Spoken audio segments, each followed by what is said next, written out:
Good morning. This is the morning news on Remote TV. I am Oluduro Jeremiah. On national news, the crack in the Senate may soon widen as senators predominantly from the People's Democratic Party (PDP) and some from the ruling of Progressive Congress (APC) have kicked against plans by President Muhammadu Buhari to borrow more funds to tackle insecurity and combat COVID-19 pandemic.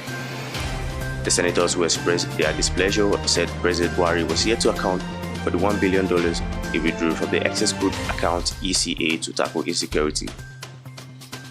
They said until satisfactory explanation is offered on how the funds were spent, the National Assembly must not consider any fresh loans from the executive.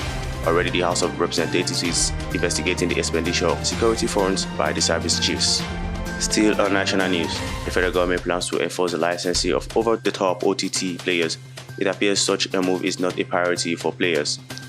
It was learned over the weekend that the players, including Facebook, WhatsApp, Instagram, Snapchat, Co, and Twitter, might snub the federal government's move as it prefers OTT operators in the meantime.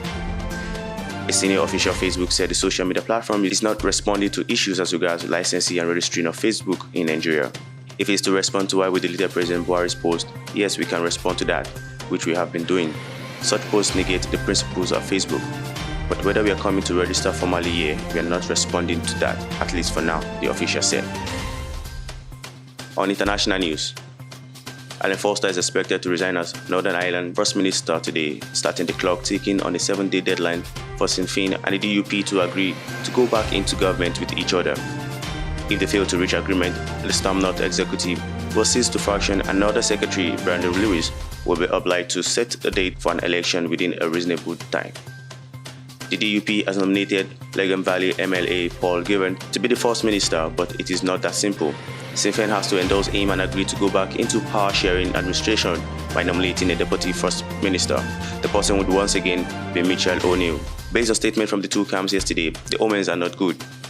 Sinn Féin accused the DUP of acting in bad faith, with the DUP suggesting that the failure by Republicans to reach agreement would be playing fast and loose with people's lives, a reference to Northern Ireland hospital waiting list, which now exceed over 300,000.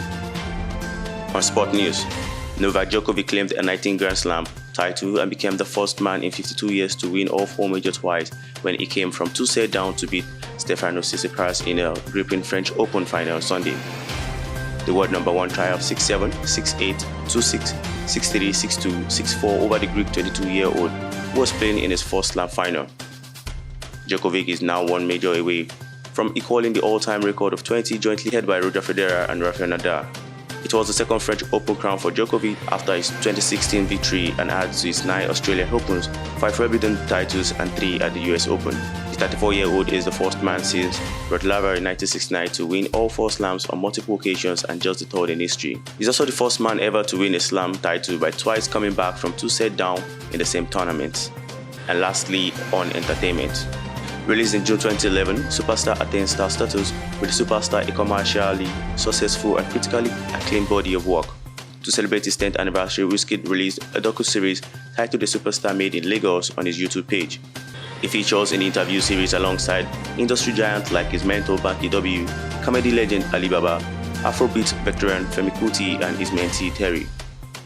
Speaking in the series, Wizkid reflects on his childhood, recalling his early days in Surulere. Born in Alaba and raised in Surulere, the singer speaks on being the last child of his parents.